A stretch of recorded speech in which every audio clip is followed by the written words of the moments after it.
Benjamin Netanyahu now, Israeli Prime Minister, who is speaking. Let's listen in.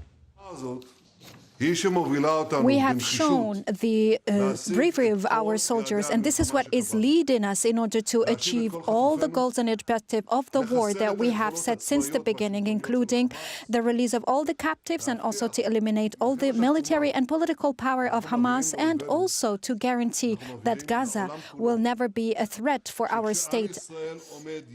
In this war, we are clarifying to our enemies, but also to the whole world, that when the Israeli people are united, there is no power that can break them.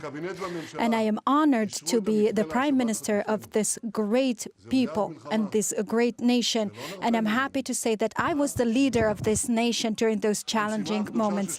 The cabinet has approved the agreement in order to release the captives, and we will never stop exerting all the efforts to make this a reality. And this mission is a sacred mission for us and is accompanying me during my whole life, even during my service in the military, and also during my service in the cabinet and during my interactions with the different leaders. My spouse and myself, we pray and we are working so that all the captives could be released. I think about them all the time. My spouse, Sarah, is also investing and capitalizing all her thoughts and also all her prayers all the time for all those captives, wherever she is, inside the country or abroad. And I know that this is the source of concern of all the Israeli families. And I promise you here that we will implement and achieve all the goals of the war and also free all the captives. Up until now, we have been able to release more than 157 and 117 were alive.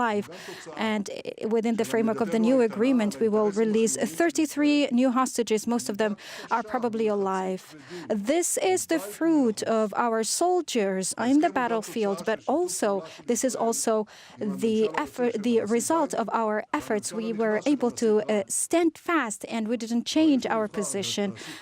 This agreement is also the result of the coordination with the administration of Biden, but also the new administration of Trump. And when Trump was elected, he was mobilized and he started working. And also he talked to me yesterday and blessed this agreement. And he honestly said that the first phase of the agreement is only a temporary ceasefire. That's why he said it's a temporary ceasefire as we prepare for the next phases. And as we are preparing for those phases, we have everything that we need and all the elements in order to release the remaining captives and to achieve the different goals of the war. Biden and also President Biden and President Trump have shown their full support to our war. And if Israel would find that the second phase of the agreement cannot be implemented, they said that they could understand this. And Trump said that he will release and remove all obstacles so that Israel can have all the weapons that it needs. And if we need to start or resume the war again, we will do that, and we will do it stronger than ever. During the negotiations, I have set a few priorities, including that we need to keep our options so that we can go back to war if possible and if needed. Hamas said that for months that we need.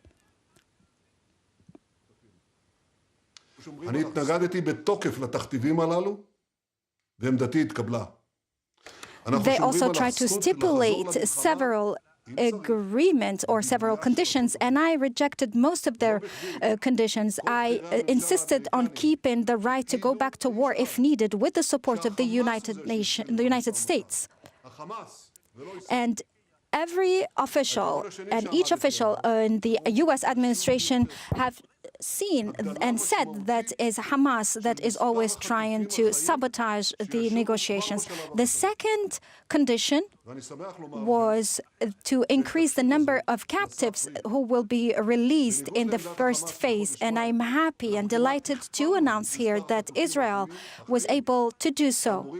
And unlike the stance of Hamas, today we were able to double the number of the hostages alive who will be released during the first phase.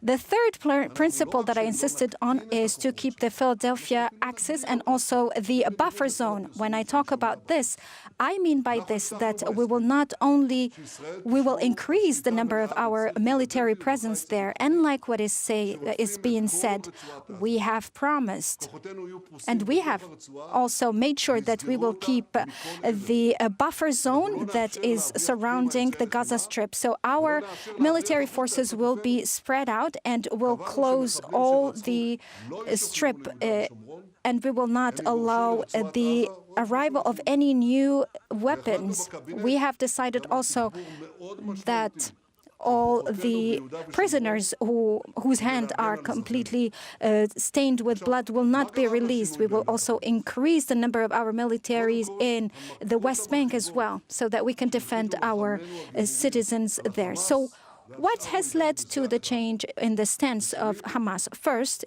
it was the hard attacks that they were subjected to, thanks to the strength of our military soldiers. And second, we were being able to hit and to target our enemy in 7 different targets, and we were able to kill Haniyeh and also Sinwar and also Hezbollah's leader, and we were able to destroy also the forces, the weapons of the Syrian forces, and we were able to attack all those, which means the axis of Iran, and we continue to do so. We have the upper hand, and as I said, we have changed the face and the reality of the Middle East.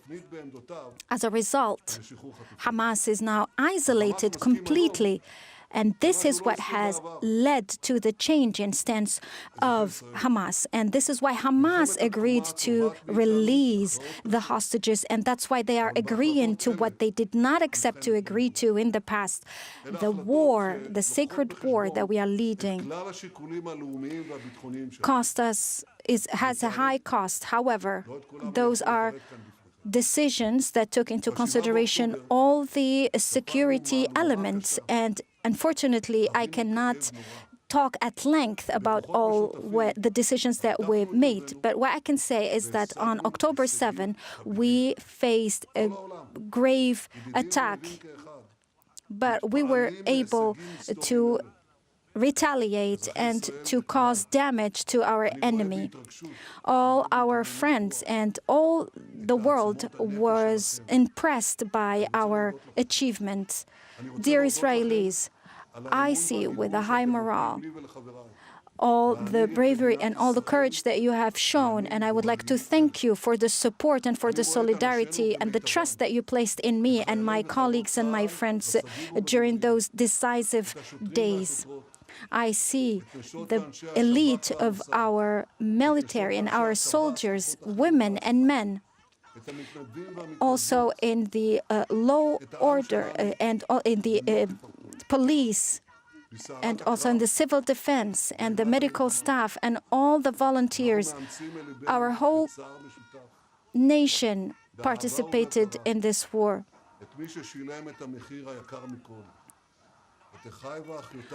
And here we would like also to thank and show our gratitude to all those who pay a high price, especially the families who lost their beloved family members. We are also supporting all those who were hurt, either mentally or physically or emotionally. Also, we are also standing by all those who had to leave their homes in the north, and we are here committed to facilitate the return of those people to their homes. I would like to say that the war did not end yet. There is still a long road before us.